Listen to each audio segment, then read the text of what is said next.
You cannot give what you do not have. You got to be bigger on the inside so you can become bigger on the outside. It's all about developing myself, investing in me. I tell people all the time, the most important investment that you'll ever make in your life is in you.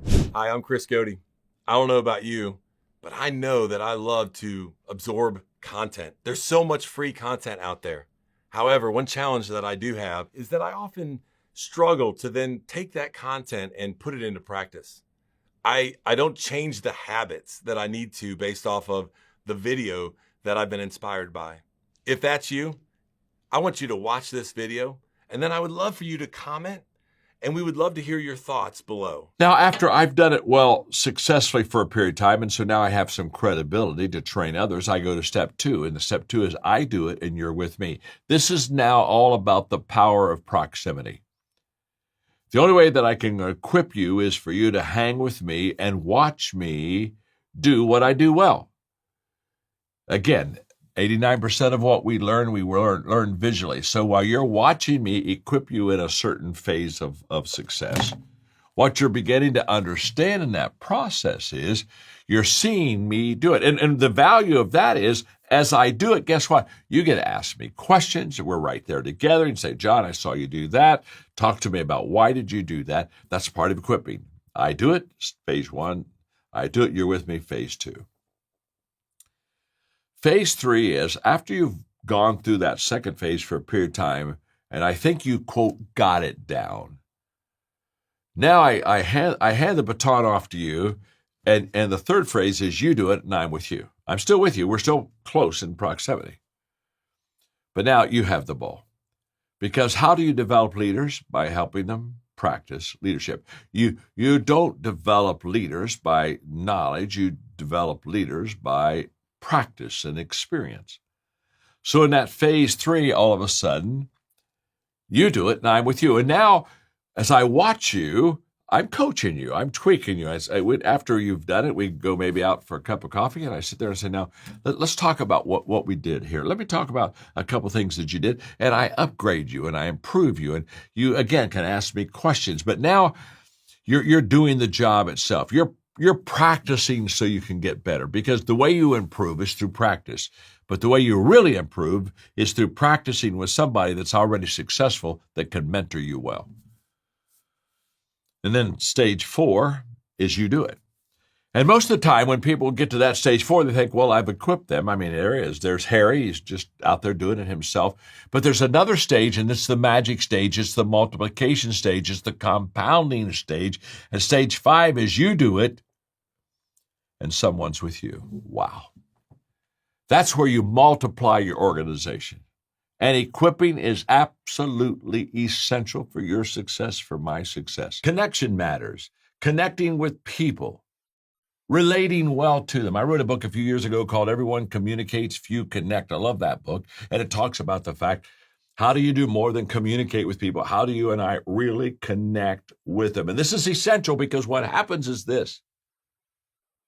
As a leader, we have to find the people before we can lead the people. Oh my. You see, a lot of people, they just try to lead, but they don't find. You know this as well as I do. When you take a client to a potential house that they may want to buy, you've got to know the house. Of course, you can't have to do that, but you got to know the person that you're taking through that house. You got to know what they like, what motivates them.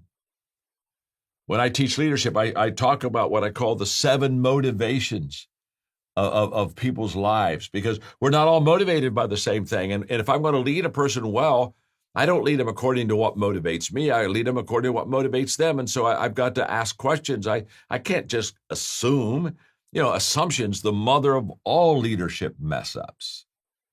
I've got to find them. How do I find them? How do I find what motivates them? By asking questions. I was in New York City, and I was doing several press interviews and media stuff. And it was interesting. One of the reporters asked me the question. They said, John, what's the difference in your leadership now than it was, 30 years ago? And I said, well, the biggest difference is when, 30, 40 years ago, I led by direction. I knew what I wanted to accomplish. And so I just got people on my leadership train and said, that's the hill, let's go get it. Today, I lead by asking questions. Because what I discovered was that not everybody wanted to go to the same hill I wanted to go, and not everybody wanted to go for the same reason. When I was young, I didn't know that. I thought everybody thought like I did. They had my perspective. And I learned over the years that what I need to do as a leader isn't start leading, it's start finding. And how do I start finding? I start finding by asking questions. If I were in your business, I would get to know the person that I'm taking to the house as well as I knew the house. In fact, I can almost tell you, if you even got to be a little bit lopsided, I would be lopsided on what does that person really want? What's that client really? What's going to motivate them to purchase that home? You got to find them before you lead them. And Coach Wooden would look at his ball players and he would say, "Don't tell me what you're going to do. Show me what you're going to do." A level 2 permission relationship leader watches the actions of the people, and it's their actions that determines how he or she leads them, not their words. I lead my people based upon what they do, not based upon what they say. There's one other quality of a permission leader that I need to share with you quickly is they not only listen well and they not only observe well, but the third thing they do is they serve well. And this is a major difference between levels 2 and 1. If I'm a level 1 position leader, I don't serve at all. You serve me. I'm over you. You take care of me. That position totally turns around at level 2. At level 2, I serve you. I add value to you. I do everything in my power to lift up you. It's the spirit, the attitude that takes a person and gives them what I call serving actions. In my organizations, people will tell me sometimes, because the John Maxwell Enterprise has many companies, people will come up to me that I don't even know, and they'll say, I just got hired by one of your companies. And well, good, nice to meet you, nice to meet you. And then they'll say something like, I work for you. And I stop myself, no. You don't work for me. I don't have slaves. You work with me. In fact, I work with you. I'll serve you. You serve me. Let's serve each other. We're not position conscious at all. We just want to add value to each other. A permission level leader that is strong in relations, they listen well, observe well, and they serve well. When I was young, I had a mentor, and his name was Les, and we were having lunch one day, and he had written 5 books. I had not written any. I had no desire to be an author, and I asked him why he wrote books, and he said, I write books to influence people I will never meet or never know. And that so impressed me that I immediately looked at him at that lunch that day, and I said, I'm going to write books. I'm going to become an author because I want to increase my influence with people that I don't know or I'll never meet. That was a strong motivation and appeal to me to write books. And that's what I've done. 85 books later, I'm still doing it, okay? So then I sat down, and one of the most important things that I ever did was I said, before I write a book, I want to write a book that people read. I want to write a book that helps people. So what should I write about? And for the next 18 months, I just studied success and studied successful people, and I asked a lot of questions about success. And at the end of that 18 months, I kind of had a roadmap for writing books, because I discovered that if you can do 4 things well, you greatly increase the odds of being a success in your life. And by the way, the 4 things I'm going to talk to you about now on how to be a real success, these 4 things, and by the way, Phil is certified in this area, and he's going to take you a lot further than I can. That's for sure in this area. But the 4 things I'm going to talk to you about on how to be a real success, I will promise you, if you will devote your time, energy, effort, attention, focus to these 4 things, I promise you, it will put you on the road to success. That's a promise. I know it to be true. In fact, for several years, I literally went across America with a seminar called How to Be a Real Success. And it was one of the most popular seminars I ever had. And I would share with people that I have 3 degrees from college. And yet the 4 things I'm going to share with you, I didn't learn any of this in college. And it just drew huge crowds because when I give you these 4 things, you're going to say, yeah, this makes sense, John. If I could do these 4 things, I can be successful. Just like mindset matters. Of course it does. How I think. These are everyday essentials in your life and my life. Can I give you the 5th one on the power of 5? And that is because this is an absolute fact also. Significant matters. Significance matters. You see, success is about me. What I've done, my career, how much money I make, how I provide for my family. By the way, I want you all to be successful. I'm not anti-success. But you have to understand something about success. That won't bring you any kind of happiness. Yesterday, I was in the studio all day with Steve Harvey. We were doing an entire day developing a digital product on how to connect with people.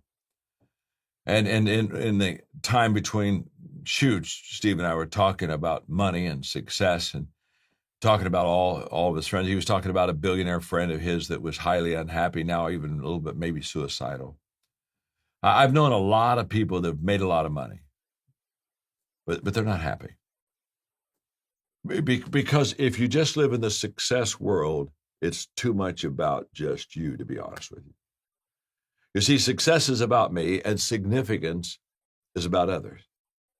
Success is about adding value to John Maxwell. Significance is about adding value to you.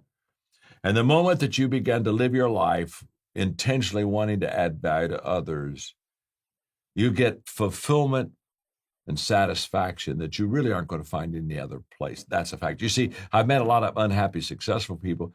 I've never met an unhappy, unfulfilled person that was significant. Significance takes us to a whole new level of living. And I want that for you. I want you to be very successful in your business. I want you to make a lot of money. If you have the privilege of leading a team or an organization, and you would love help with enhancing your leadership culture, maybe even developing some of your high potential leaders, just follow the link on the screen, and we would love to connect with you. There's one more law I want to talk to you about that's foundational to the 5 levels of growth, and that's the law of process. And the law of process just simply says leaders develop daily, not in a day. This law talks about the fact that it takes time to become a great leader. You don't become a great leader because you just attend one conference, or you don't become a great leader because you're sitting down and hearing me teach on leadership now. You don't become a great leader because you read a leadership book or that you had one leadership experience. It's a process. Leaders develop daily, not in a day. And what I've discovered is there are many people, they want to become a leader, and they want to become a leader now. You see, I can make a decision to be a leader today, but it takes time for me to become a leader. Now, this is important. I can still remember that when I was in my 20s, I heard Earl Nightingale say that if I would spend an hour a day, every day on one subject, within 5 years, I could become an expert on that subject. And I wanted to become an expert on leadership. I believe that everything rises and falls on leadership. And I said, if I can learn how to lead, if I can teach others how to lead, that would be a good thing. And so I started my leadership daily, 1 hour a day growth process. And in the beginning, because he said it would take 5 years to become an expert, I kept asking myself the question, how long will it take? Well, he said 5 years. So after year 1, 4 years, 3 years, 2 years, okay? You can get the picture. I'm kind of in a timeline countdown to where I can be, quote, an expert in leadership. But about halfway through the process, something beautifully happened within me. I was beginning to learn how to lead. I was beginning to be a better leader, and I was beginning to see the results of leadership. People were following me, and even more importantly, people were learning how to lead under me and with me, and we were developing a leadership team. And about halfway through the process, I quit asking the question, how long will it take? And I started asking the question, how far can I go? Now, I've never answered that question. I started asking that question almost 50 years ago, and I still haven't found the finish line. I still haven't found the lid. How far can I go? I don't know, but I know I can go farther than I ever have. I know that I have a better future than I have right now. I know that there's still room for growth and still room for improvement, and I think that's essential. But the second part of this path towards your purpose journey is 100% accurate, I promise you. You see, you not only ask yourself, what am I passionate about? You need to ask yourself, what am I good at? In other words, what is my natural strength zone? This is an accurate assessment. And the reason it's an accurate assessment of your purpose is because God created you for a purpose. And with that purpose that He created you, He gave you gifts to accomplish that purpose in your life. I love this. So don't miss this, okay? He gave you gifts to accomplish your purpose. In fact, I tell people all the time, work on your strengths. If you really want to be successful, work on your strengths, not on your weaknesses. Now, we were taught in school to work on our weaknesses. I mean, I can think back at all of my school days. If I got an A in math and a C in English, they'd say, well, work more on your English. Well, the reason I got an A in math is I had a math kind of giftedness more than a language giftedness. I say, don't work on your weaknesses, work on your strengths. Now let me explain why. You see, in the area of giftedness, strengths, and abilities, from a 1 to a 10, you can only improve yourself 2, possibly 3 numbers. So let's say I work on a weaknesses. I'm just not very good at something. Let's say I'm a 2. That's not very good out of a 10. So I said, well, I've got to get that. I've got to raise my number. So I work really hard. And let's say I'm really good at raising my weak area. And I go from a 2 to 3 to a 4. Maybe, not sure, but maybe I even get to a 5. Now, guess what I've accomplished? I've accomplished average. 5 out of 10 isn't going to get me anywhere special at all. Average is average. And if you work on your weaknesses at best, when you finish, even if you excel, you're just average, and people don't pay for average. There's always an answer. You say, John, what do you mean there's always an answer? What I mean is very simple. There's always an answer. I know a lot of people don't have answers, but there's an answer that, they just don't have it yet. Now, I know that to be a fact. In fact, I know that there is not always an answer. I know the second thing is there's usually more than one answer. In other words, there's almost more than one way to almost accomplish anything that's important in life, but there's always an answer. I always live on the other side of yes. Now, what does that do? It allows me to see the possibilities, not the problems so much. Now let me explain this. Here's the difference. There's a difference between these two questions. I'm going to give them to you. And let's see if immediately you can tell the difference. There's a difference between me asking myself, can I? And asking myself, how can I? That's the gap I'm talking about between successful and unsuccessful people. Unsuccessful people ask the question all the time, can I? Can I? Well, I don't see a way. I don't think so. Can I? I don't know. You see, when I'm asking, can I open the door for excuses. When I ask the question, can I open the door for obstacles and barriers, to get in my way. But the moment I switch to how can I, now I've already settled it that I'm going to do it. I'm no longer in can I land. Now I'm in, how can I? I've always said, I'm going to get it done. There is an answer. I'm going to find the answer. Now the question is, how am I going to find that? It's there. I'm going to get it. Now, can you not see the difference? And I promise you, this is the difference in your business between people who succeed and people who drop out. I mean, you're in COVID-19. You got to have a how can I mindset. If you have a can I mindset, you're done in this work. I tell you, it's over because you're going to see too many problems. Remember this, every opportunity has always been disguised as a problem. Opportunities just don't come out in front of you like neon signs in Las Vegas on the strip that says opportunity, opportunity, opportunity. We attract who we are. That's absolutely huge. Well, I think we need to go over here quickly to level number 4 because it gets pretty exciting here, and I love it. So let's go up here to level number 4, which is the people development level. And the key word here is reproduction. At this level, people follow you because of what you have done for them personally. Now, my goal in life as a leadership teacher is to get you to level 4. I know there are 5 levels of leadership, but my goal is to get you to level 4. If you get to level 4, let me just say real quickly, level 5 will take care of itself. Level 4 is where I want to get you, and here's why. If level 3 gives you credibility to lead because you produce results, level 4 compounds, that's a good word for you, compounds, multiplies everything you do in leadership.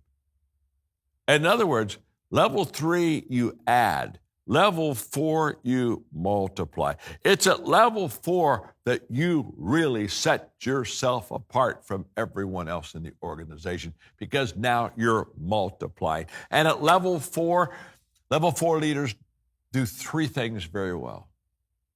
They recruit very well. Now, why do they recruit very well? I've already said we attract who we are, not who we want. They have the ability to attract better people. And guess what? If you attract better people, you equip better people and you get better. The second thing that leaders do on the people development 4th level is they also position their people well. They know how to place people to get the highest return out of their life. And the third one, I'm rushing to the third one because I don't want to miss it because it's so important, is that they not only recruit well and position well, at level number 4, they equip people well. The attitude is a difference maker in my life, always has been. The letter L in the word real, relationship, equipping, attitude. L is for leadership. Of course it is. You know that I can't finish my talk with you without talking about leadership, and there's a reason why for 50 years I've been passionate about leadership. In fact, it's a fact now, it's a known fact, that I've written more material on leadership than any person that's ever lived in the history of the world. Okay? And one of the reasons I've been able to do that is because I've been doing it since I'm young and now I'm old, and consistency compounds. That's a whole different subject. But the reason I'm still in the leadership game today and as passionate about developing leaders now as I was in my 20s is because I started off with this principle that I now know is even more important than what I embraced as a young man. And that is everything rises and falls on leadership. Not some things, not most things, everything. Let me close with this illustration. In the 21 Irrefutable Laws of Leadership, I talk about the law of the lid. The law of the lid basically says how well you lead determines how well you succeed. So let's say I'm an average leader. I'm a 5 out of a 10. If this is my leadership lid, let me tell you something about my business. It'll be a 4. It'll come underneath the lid, but it can't go any higher. The lid contains my success. So if I'm a 5 as a leader, I'm a 4 in my business. Now, people ask me all the time, they say, John, can leaders grow? Can leaders learn? Can leaders develop? I say, of course they can. In fact, I wrote a very important book that if you never read it, I encourage you to get it. It's called Developing the Leader Within You 2.0. It gives you 10 ways as a young leader to develop yourself as a leader. It's the greatest mentoring leadership book I've ever written. Now, so you can grow as a leader. So if your lid is a 5, what's your business? It's a 4. But if you can grow as a leader, it's possible over time, intentionally, to go from 5 to 6 to a 7, maybe to an 8. Now, as I lift my leadership lid, what can I do now in my business? It can grow from a 4 to a 5 to 6 to a 7. This is beautiful. In other words, as I raise my lid, I raise my potential, I raise my success, I raise my business. And that's why I'm passionate about leadership. And that's what success is. And I promise you, this is the difference in your business. This is you got to have a how can I mindset. If you have a can I mindset, you're done in this work. I tell you, it's over because you're going to see too many problems. But remember this, every opportunity has always been disguised as a problem. The reason people don't seize the opportunity is because it's almost always disguised in problems and challenges and difficulties. You see, if you live on that can I world, you let opportunities pass you every day. But it's okay. There are people all around you that are asking, how can I? And they'll pick it up. The opportunity is never lost. Failure and success, they go together. They succeed because in their failing, they learn from their failure. And failure is a huge learning tool. You never want to omit it out of your life. You want to realize that it's there to teach you something. It's going to make a difference for you. And it's just absolutely amazing once you put them together. So when you fail, you say, okay, I'm going to learn to fail forward. I read a book a few years ago called Sometimes You Win, Sometimes You Learn. The value of failure is learning. I was talking the other day to a CEO, second largest tech company in the world. And he was talking to me about, in their incredible success, all of the difficulties, the challenges, the losses, the failures. And I asked him, I said, well, would you like to go back and do some of those over? We'd like to take that decision that was kind of not a good decision and do it over. That's a question. All of us would like to have do-overs in our life, wouldn't we? We wouldn't like to go back and say, oh, I wish I could have another shot at that. And interesting enough, when I asked him if he would like to go back and do any of them over, he said no. Wow. No, you don't want to do any of them over? He said, no, John. He said, because in my mistakes, failures, my losses, I learned so much. I learned a lot about myself. I learned a lot about my company. I learned a lot about what doesn't work. He said, I am the person I am today because I learned from my failures. In fact, he said, the inner core of who I am, the character, it's all out of the difficult. And even better, you like them. So now you're beginning to develop relationships. And watch this. At level number 2, people follow you because they want to. There is a world of difference between people following you because they have to and people following you because they want to. And what is that difference? Very simple. Energy. At level number 2, when you grow and develop your leadership to be a permission leader, what you'll find immediately from the people on your team is you get much more energy. Why? Because they like you, you like them, you like being together, you like working together, you like doing projects together, you like taking the hill together. It's all because you like each other. And energy is immediately infused in people when they like their leader. Why? Because you're inspiring them. You're bringing the best out of them. Now, as I talk about level 2, 3, and 4, these middle 3 levels, what I'm going to do is I'm going to share with you at each level so that we can be practical, so that you can have some good, tangible things to kind of put your hands on. I'm going to talk to you about 3 things that leaders do well at each one of these 3 middle levels. So at the permission level, for example, one of the things that leaders really do well is they listen well. They have not only an open door policy in their leadership, they have an open ear policy. They walk slowly through the crowd. And that is so true, I guess. But if you're living and working with living people, trust me, the equipping people is absolutely essential to your success and to my success. That's a fact. Those are two essential equipping questions. What am I doing for myself? What am I doing for others? That is absolutely huge in your life. It's huge also in my life. Equipping people. And by the way, there's a process of equipping them that I want to make sure that you have. It's a very simple process. You can do it. I've done it for, 40 years, okay? I have the largest equipping of leaders organization in the world. We've equipped 5 million leaders in every country of the world, okay? So we've got equipping down, and there's a 5-step process in equipping that I want to share with you now, and I want you to begin to implement it and practice it in your life. Here are the 5 steps. Step number 1, I do it. Equipping always begins with me being the example. In other words, you cannot teach what you do not know. You cannot give what you do not have. And so when I see people that are equipping others, but they're not successful themselves, I think, well, this isn't going to work. In other words, if I'm going to equip you, the first thing I do before I ever equip you is I got to be successful myself. Why would you want to follow me if I'm not successful? Why would you want me to train you to do something I'm not good at myself? That makes no sense at all. So the first prerequisite for equipping people is that you and I do it well ourselves. That gives me the credibility to equip you. Wow. If you're like me, you watch a video like that from Maxwell Leadership and you just get inspired. I love how it's so practical. It just makes a lot of sense. But here's the challenge.